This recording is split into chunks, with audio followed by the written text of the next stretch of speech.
So now let's talk about estimates and visits.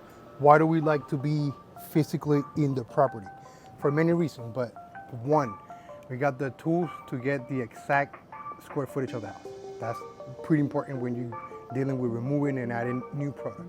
Two, we get to see how tall the ceilings are, and if you have any recessed tall ceilings, that would imply a second type of insulation for walls, or depending on the angle. So we have to know what to put in the notes.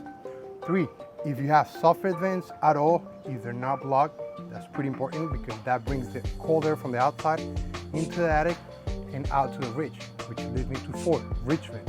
Inspect the ridge vent. So there's a whole process that we do with the right tools. For example, depending on how your attic looks, we might recommend a solar fan, So there are a bunch of things that we can do, show you, recommend when we're physically in the attic. This is what we offer: free visits, free estimates, for you to ask us any type of question. So give us a call, Easy Attic Installation. We're Texas leading insulation company. We're licensed, bonded, and insured. We're here for you. Thank you.